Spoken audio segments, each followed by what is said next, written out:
चलिए दोस्तों शुरू करते हैं आज का रीडिंग सेशन। इस आर्टिकल में आए हुए कुछ इम्पोर्टेंट वर्ड्स के साथ। तो दोस्तों इस आर्टिकल का एक वर्ड है सस। इसका मतलब होता है चुप करना। देखिए, कभी कभी आप कुछ बोलने वाले होते हैं, तभी कोई व्यक्ति आपको क्या करता है, इशारों से चुप कर देता है। और आप बॉडी लैंग्वेज से भी इसको समझ सकते हैं। जब आप कुछ बोलना चाहते हैं तो खास करके किसी की बात का राज वगैरह खोलना चाहते हैं, है ना, या कुछ ऐसा बात बोलना चाहते हैं जो नहीं बोला जाना चाहिए, तो सामने का आदमी क्या करता है, आपको अपने ओठ पर उंगली रख करके आपकी तरफ इशारा कर देता है।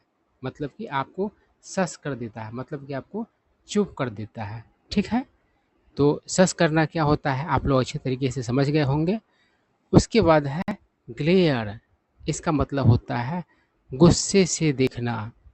उसके बाद है स्टिग्मा।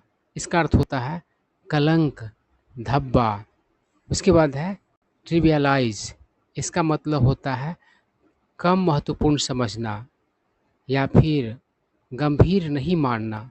ठीक है, जैसे कि किसी आदमी को कोई गंभीर बीमारी भी रहता है तो वो उसे हल्के में लेता है। क्या कहता है, अरे ठीक हो जाएगा, है ना। मतलब उस बीमारी की गंभीरता को क्या कर रहा है वो व्यक्ति, तो ट्रिवियलाइज कर रहा है। ठीक है, तो आप इस वर्ड को भी अच्छे तरीके से समझ गए होंगे। उसके बाद है बैंड वैगन। इसका मतलब होता है देखा देखी, मतलब अंधाधुंध नकल। देखते हैं ना, कभी कभी जनता का तो काम ही यही होता है। आम जनता क्या करती है, सब एक ही तरह के काम में लग जाते हैं, खूब ज़्यादा एक दूसरे का नकल करते रहते हैं ना। तो बैंड वैगन मतलब होता है देखा देखी। ठीक है, उसके बाद है ऑन द वेन।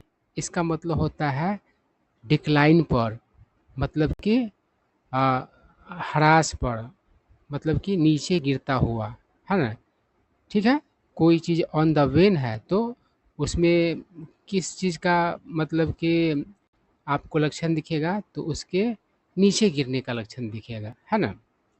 उसके बाद है जैसे कि नैतिकता ऑन द वेन हो गया है कलयुग में, मतलब कि नैतिकता मतलब कि लोगों में है ही नहीं, धीरे धीरे सब मतलब कि ख़त्म होता हुआ चला जा रहा है, तो ऑन द वेन है। ठीक है, उसके बाद है सप्रेस। इसका मतलब होता है दबाना।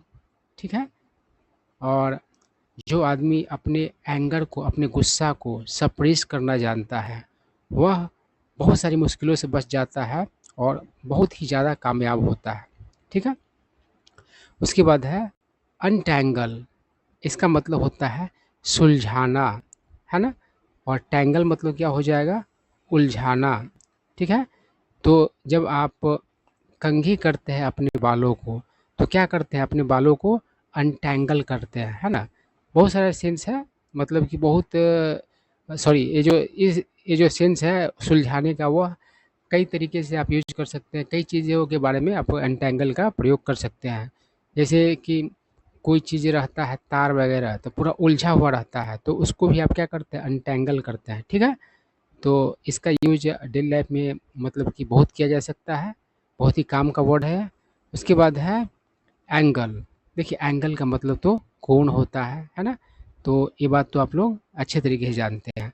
और इसका जो मीनिंग मैं मतलब कि बताने जा रहा हूँ, उसका आप लोग धड़ल्ले से यूज करते हैं, लेकिन लगा कि अरे मतलब कि इस पर तो ध्यान ही नहीं दिए थे। मतलब कि जैसे कि एंगल का अर्थ क्या होगा, एंगल का अर्थ होगा दृष्टिकोण। नहीं कहते हम लोग कि ये तुम पर डिपेंड करता है कि तुम किस एंगल से देख रहे हो, है ना।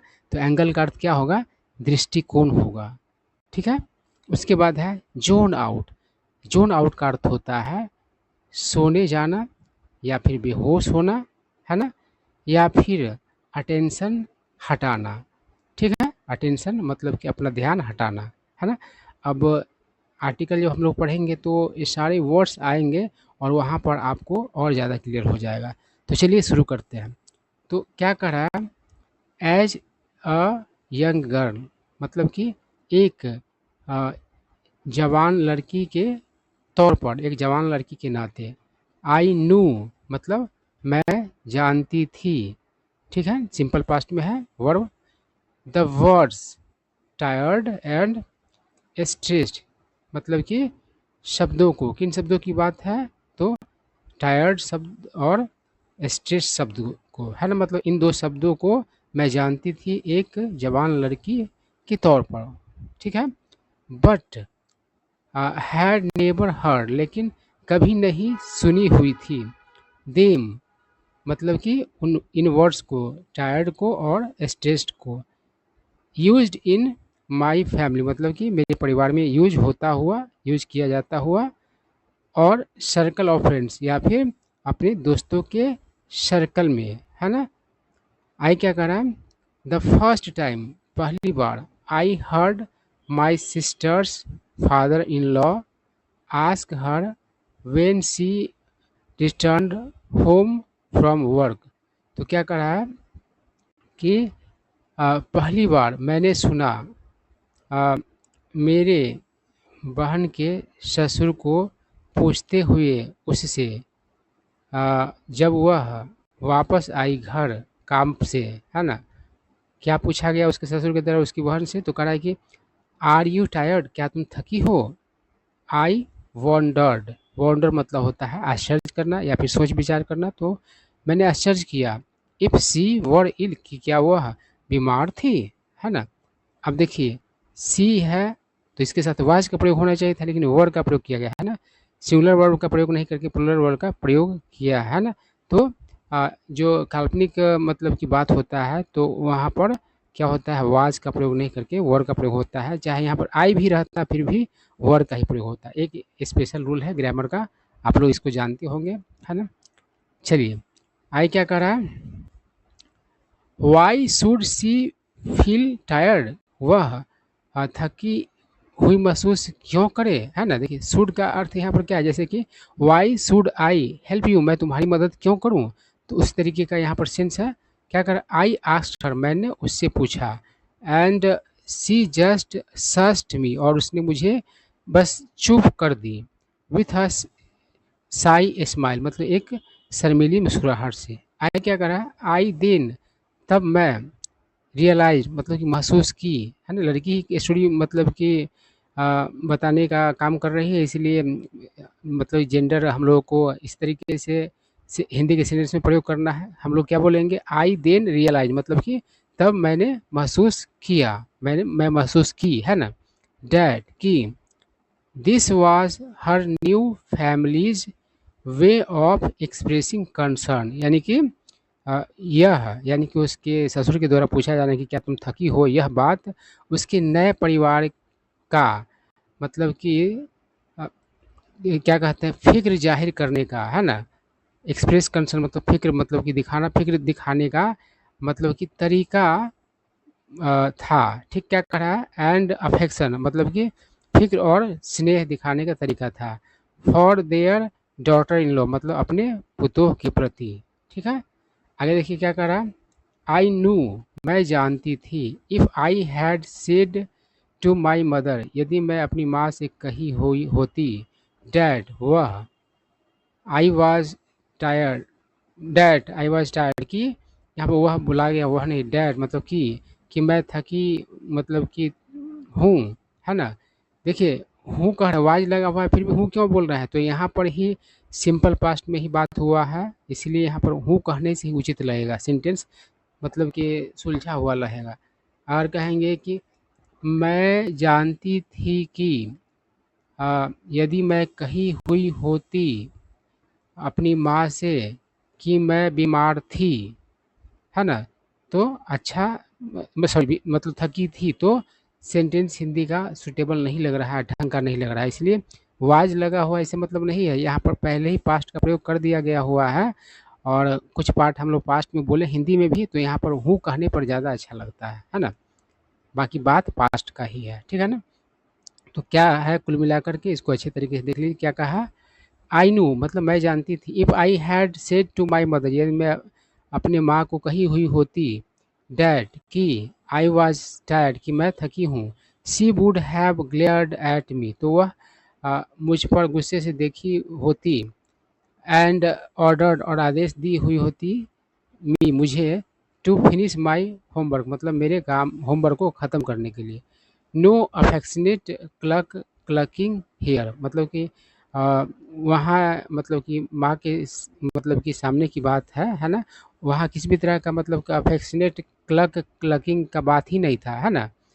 क्लक का मतलब क्या होता है, अफसोस जाहिर करने के लिए हम लोग मतलब कि जीभ से बोलते हैं ना, ऐसे इस तरीके से बोलते हैं, है ना, तो वही क्लक होता है। अब तो कह रहा है कि किसी भी तरीके का प्यार से भरा, सेने से भरा क्लकिंग वाली चीज़ वहाँ पर मतलब कि होने की बात ही नहीं है। आगे क्या कर रहा है, so one had no option, इसीलिए किसी के पास दूसरा विकल्प नहीं था, but to do as told, बल सिवाय जो कहा गया हो वो करने का, है ना। चलिए आगे बढ़ते हैं। आप लोग भी मतलब कि हिंदी करके देखिए, हो सकता है और अच्छा हिंदी आप कर पावे, ठीक है। आगे क्या कर रहा है, when did we as a species, मतलब जब हम लोग मतलब कि एक स्पेसी मतलब क्या होता है, प्रजाति, नस्ल, है ना, मतलब प्राणी का बात हो रहा है। बिगिन आर्टिकुलेटिंग, मतलब कि अ, शुरू करते, है ना, आर्टिकुलेट करना, आर्टिकुलेट मतलब होता है स्पष्ट तौर पर कहना। वर्ड्स मतलब कि स्पष्ट तौर पर कोई वर्ड्स कहने की बात है। डैट एक्सप्रेस्ड, जो मतलब कि जाहिर करते। फटीग यानी कि थकान। एग्जॉशन इसका मतलब होता है थकान। टायर्डनेस इसका मतलब होता है थकान। तो ये सब वर्ड्स अगर जाहिर करते, स्पष्ट तरीके से बोलते, स्ट्रेस एंड बोर्डम, तो इन सारे वर्ड्स का अगर स्पष्ट तौर पर मतलब कि जाहिर हो जाता हम लोगों के मुंह से, तो क्या होता, आई सस्पेक्ट, मतलब कि मुझे मतलब कि संदेह है। द ट्रेंड, मतलब ये ट्रेंड, ये चलन, came much later to India, मतलब कि बहुत बाद में इंडिया में आया, है ना। When it was already very current in the western world, जब वह मतलब कि पहले ही बहुत ही प्रचलित थे पश्चिमी दुनिया में, है ना। करंट मतलब यहाँ प्रचलित होगा, है ना। अब देखिए करंट मतलब वर्तमान भी होता है ना। करंट मतलब धारा भी होता है, हम लोग हिंदी में धार कहते हैं ना, तो अलग अलग सेंस होता है, ठीक है। चलिए आगे बढ़ते हैं। क्या कर रहा है, नाउ अ डेज, अब mental health has exploded into, देखिए एक्सप्लोड का अर्थ यहाँ विस्फोट करना या विस्फोट होना नहीं है, है ना। यहाँ पर अर्थ है बहुत ज़्यादा बढ़ जाना। तो अब जो नाउ आजकल क्या है, तो मेंटल हेल्थ बढ़ गया हुआ है इनटू अ मेजर इश्यू, एक प्रमुख मुद्दा के रूप में बन गया हुआ है ना, बढ़ करके। अक्रॉस एज ग्रुप्स, है ना, अक्रॉस का मतलब है कि सभी एज ग्रुप का बात कर रहा है, सभी एज ग्रुप्स में। एंड डेमोग्राफिक्स, और डेमोग्राफिक मतलब डेमोग्राफिक्स मतलब क्या होता है, मतलब कि आबादी का आंकड़ा, मतलब कि आबादी के आंकड़ों में भी मतलब कि बढ़ गया हुआ है, ठीक है। चलिए आगे बढ़ते हैं। क्या करा, अगेन पुनः फिर से, the wave that began in the west, मतलब कि जो लहर शुरू हुआ पश्चिमी दुनिया में, है ना, पश्चिमी देश में, वेस्ट द वेस्ट का मतलब पश्चिमी देश, है ना। हैज़ नाउ बिगैन, वह बिगन टू इनगल्फ, इनगल्फ मतलब होता है निगल लेना, चपेट में लेना, है ना। जैसे कि आग अगल बगल में मतलब कहीं लगता है तो अगल बगल की बिल्डिंग को भी इनगल्फ कर लेता है, मतलब चपेट में लेता है, निगल लेता है। तो क्या कर रहा है कि has now begun to engulf, मतलब कि शुरू कर दिया है मतलब चपेट में लेना south Asian and east Asian country, मतलब कि दक्षिणी एशियाई और पूर्वी एशियाई देशों को भी है। आगे क्या कर रहा है, वेयर जहाँ ट्रेडिशनली यानी पारंपरिक तौर पर, अब वैक, वैक मतलब होता है जोर का, मतलब कि चोट, है ना, या प्रहार। अ वैक ऑन द बॉटम यानी कि बॉटम पर एक जोर का प्रहार। वुड रिजॉल्व यानी कि हल कर, मतलब कि कर देंगे। एनी शो मतलब किसी भी तरीके का लक्षण, मतलब कि प्रकट कोई चीज़ होने का, है ना, जो मतलब कि बात है उसे ही यहाँ पर शो कहा जाएगा। ऑफ मेंटल डिसइक्विलिब्रियम यानी कि मानसिक असंतुलन, है ना, यानी कि मानसिक अंतुलन असंतुलन का सॉल्यूशन एक ही बार में निकल, तुरंत हल निकल जाता है। किस चीज़ का, तो एक जोर का थपकी किस पर, तो बॉटम पर, है ना। पारंपरिक रूप से यही सिस्टम है ना। साउथ एशियन कंट्री में और ईस्ट एशियन कंट्रीज में, है ना। चलिए आगे बढ़ते हैं। क्या करें, आई डोंट इंटेंड, इंटेंड मतलब होता है मतलब कि इरादा रखना, मतलब चाहना, इरादा रखने का मतलब क्या हो जाएगा, चाहना। आई डोंट इंटेंड टू मतलब मैं नहीं चाहता हूँ, है ना। टू ट्रिवियलाइज यानी कि कम महत्व देना। सीरियस मेंटल हेल्थ चैलेंज यानी गंभीर मानसिक स्वास्थ्य संबंधी चुनौतियों को। डैट आर समटाइम्स जो कभी कभी क्लिनिकल एंड कभी कभी क्लिनिकल, क्लिनिकल मतलब कि रोग से संबंधित है ना, चिकित्सा से संबंधित। एंड एट अदर टाइम्स और कभी कभी साइकोलॉजिकल और कभी कभी मनोवैज्ञानिक। एंड इवन और इवन वेदर मौसम से भी संबंधित। एंड दोज और we do need to be, and those do need to be treated by experts और वे मतलब कि जिसे निश्चित तौर पर मतलब की ज़रूरत है ट्रीट किया जाना किसके द्वारा, तो एक्सपर्ट्स के द्वारा। ठीक है, सेंटेंसेज उतने अच्छे तरीके से अरेंज नहीं है। चलिए आगे क्या कर रहा है, द क्वेश्चन इज, प्रश्न है, are we getting carried away. Get carried away मतलब तो भावनाओं में बह जाना, यानी क्या हम लोग भावनाओं में बह जा रहे हैं by the mental health band wagon, यानी कि जो मतलब कि मा, मानसिक स्वास्थ्य का जो मतलब देखा देखी है उसका, कि उसके द्वारा बाई लंपिंग, लंप मतलब होता है एक जैसा बनाना है, मतलब कि अब भांग और धतूरा को आप एक ही मान लोगे तो वही सेंस है, मतलब कि एक जैसा समझने का बात है। By lumping any minor challenge यानी किसी भी मामूली चुनौती को आप वो मान लेते हैं, मेंटल हेल्थ ही मान लेते हैं, यही सेंस है। As a mental health issue, है ना। फाइंडिंग डैट मतलब कि ये फाइंड करना, फाइंड करना मतलब यहाँ पर खोजना नहीं होगा, पाना नहीं होगा। फाइंड मतलब एक्सपीरियंस करना या फिर समझना। डैट उसे क्या समझना, to be a convenient excuse यानी कि सुविधाजनक बहाना। टू जस्टिफाई है यानी कि माइनर बातों को भी मतलब कि एक सुविधाजनक बहाना के तौर पर मान लेना। किस क्या करने के लिए, जस्टिफाई करने के लिए। जस्टिफाई करना मतलब होता है जायज़ ठहराना। ऑलमोस्ट यानी करीब करीब। एनी ओमिशन, ओमिशन मतलब होता है छोड़ना, छोड़ जाना, है ना। अ, मतलब कि लोप जिसको कह सकते हैं, जैसे कि ओमिशन ऑफ आर्टिकल, तो वहाँ पर आर्टिकल लगता है कि नहीं लगता, नहीं लगता है, तो मतलब कि छोड़ने की बात है।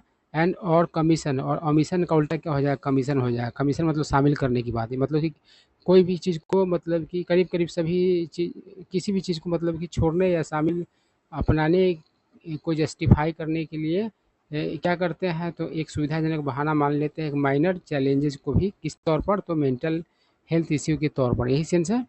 आई क्या कर रहा है, the stigma attach to the act of going to a psychiatrist, यानी कि जो कलंक जुड़ा हुआ है मतलब कि साइकेट्रिस्ट के पास जाने का और थेरेपिस्ट के पास जाने का, इज ऑन द वे, वह क्या है, तो अब उसका धीरे धीरे क्या हो रहा है, तो वो स्टिग्मा का समझो कि कमज़ोर हो रहा है ना, डिक्लाइन पर है। अब कलंक वाली बात नहीं रह गई, which is a very good thing, जो बहुत अच्छी चीज़ है। एज इट इनकरेज क्योंकि यह मतलब कि बढ़ावा देता है, साहस देता है अस हमें, to come out with, come out with का मतलब होता है साफ तौर पर कहना, है ना। अ, या फिर रूड वे में भी कहना। आवर वरीज मतलब अपने चिंताओं को, एंड प्रॉब्लम्स और अपनी समस्याओं को। एयरिंग देम आउट, देखिए एयर मतलब होता है जाहिर करना, है ना। बहुत सारे एक ही वर्ड के अर्थ होते हैं, तो एयर का अर्थ यहाँ पर क्या है, जाहिर का। एयर देम आउट मतलब उसे बाहर जाहिर करना, मतलब बताना। इंस्टेड ऑफ मतलब कि बजाय, सप्रेसिंग द मतलब उन्हें दबाने के बजाय। एंड सफरिंग अलोन और अकेले मतलब पीड़ित होने के बजाय। आई क्या कर रहा है, एट फिर भी one can not help wondering मतलब कोई भी मतलब यह सर्च करना से नहीं बच सकता। If some of these issue यदि इनमें से कुछ कोई मतलब problems could untangle themselves यानी कि उन्हें कर सकते हैं क्या, तो सुलझा सकते हैं। जस्ट बाई मतलब कि सिर्फ टॉकिंग टू फ्रेंड्स, दोस्तों से बात करके, एंड फैमिली और परिवार से बात करके। और even by taking a break from one's mundane routine, mundane मतलब होता है ऑर्डिनरी, बोरिंग, डल। या फिर किसके कैसे, तो एक ब्रेक लेना किसी का भी जो मतलब कि एक बोरिंग रूटीन है उससे। And from working long hours और जो लंबे समय से मतलब कि लंबे समय का जो काम का जो पीरियड है उससे ब्रेक लेना, समटाइम्स कभी कभी, वाट वन नीड इज मतलब किसी को ज़रूरत होता है वह क्या होता है, is a breath of fresh air. Breath of fresh air का मतलब होगा कुछ नया और अलग चीज़, है ना, जो आप में जो आपको इंटरेस्टिंग लगे, है ना। अ वाइडर एंगल एक मतलब कि बड़ा मतलब कि दृष्टिकोण, that puts things in perspective जो चीज़ों को क्या करता है तो नज़रिए में मतलब रखता है ना। पर्सपेक्टिव मतलब ही आपका एंगल ही होगा, यानी कि नज़रिया दृष्टिकोण दोनों एक जैसे हो जाएंगे, है ना। दो बार नहीं यूज़ किया है यहाँ पर, एंगल का ही प्रयोग कर सकता था। चलिए आगे क्या करा, just as the body tends to feel tired after a lot of strain, वैसे ही जैसे कि शरीर मतलब कि थकने लगता है आ, ढेर मतलब कि स्ट्रेन के बाद, प्रेशर के बाद, द माइंड ऑल्सो मस्तिष्क भी गेट्स ओवरवेल्म, वो भी क्या होता है, ओवरवेल्म के बहुत सारे अर्थ है यहाँ पर, अर्थ है मतलब कि इसके डिफीट होने का यानी कि थकने का है। माइंड भी क्या होता है तो ओवरवेल्म हो जाता है, सराबोर हो जाता है, with too much mental active, बहुत ढेर सारे मानसिक कार्यकलापों से, एंड देयर फॉर इसीलिए needs to be given space, इसलिए ज़रूरत होगा जगह देने का। सम मी टाइम, देखिए सम टाइम को कुछ अलग अलग लिख करके कुछ इसमें इफेक्ट डाला है, सम मी टाइम, है ना। आई क्या कर रहा है, बेसिकली मूल रूप से सम टाइम को कुछ मतलब कि डिफरेंट तरीके से लिखा है, कुछ चेंज करके, ताकि मतलब कि देखते हैं न्यूज़पेपर में लिखा रहता है कुछ। आई क्या करें, बेसिकली मूल रूप से to zone out and get rejuvenated, rejuvenate मतलब होता है तरोताज़ा करना, तो यहाँ पर गेट लगा देते तरोताज़ा होने की बात होगा। रिजुविनेट मतलब होता है फिर से जवान करना भी होता है ना, फिर से मतलब कि इंटरेस्टिंग बनाना भी होता है ना, मतलब जिंदा दिल बनाना। तो क्या करा, मूल रूप से टू जोन आउट यानी कि ध्यान भटकाने के लिए, एंड गेट रिजुविनेटेड यानी कि तरोताज़ा होने के लिए। आई क्या करा, लिसनिंग टू सूदिंग म्यूजिक यानी कि आरामदेह म्यूजिक को सुनना, डूइंग समथिंग डिफरेंट कुछ अलग करना, प्रैक्टिसिंग मेडिकेशन यानी कि सॉरी मेडिटेशन यानी कि मेडिटेशन का अभ्यास करना, and regular deep breathing exercises और मतलब कि नियमित डीप ब्रीथिंग एक्सरसाइजेज करना, कुड ऑल कंट्रीब्यूट, ये सभी क्या मतलब कर सकते हैं तो योगदान दे सकते हैं टू सेंटरिंग यानी कि सेंटर करने में, केंद्रित करने बोथ माइंड एंड बॉडीज यानी कि मन और मस्तिष्क सॉरी मन और शरीर दोनों को। आई क्या करा, if day to day normal challenge यदि दिन प्रतिदिन का सामान्य sorry mental challenges can be resolve यानी कि यदि दिन प्रतिदिन का जो मानसिक चुनौतियाँ चैलेंजेस प्रॉब्लम्स मतलब कि हल किया जा सकते हैं विथ सिंपल होम रेमेडीज मतलब साधारण घरेलू मतलब कि उपचार से, एंड एक्सरसाइज और एक्सरसाइज से, that wood free up space, तो वह क्या करेगा, स्पेस को खाली करेगा for the truly serious mental health patients यानी कि जो सचमुच में मेंटल हेल्थ प्रॉब्लम से मतलब कि से पीड़ित है रोगी लोग, उनके लिए जगह खाली होगा। To get properly treated and care for मतलब कि क्या करने के लिए, तो ठीक से उसका इलाज हो पाने के लिए और ध्यान रखा जाने के लिए। आई क्या करा, the danger lies in taking too far the wonderful thought, मतलब खतरा कहाँ है तो बहुत ज़्यादा लेना फॉर द वंडरफुल यानी कि आश्चर्यजनक थॉट को।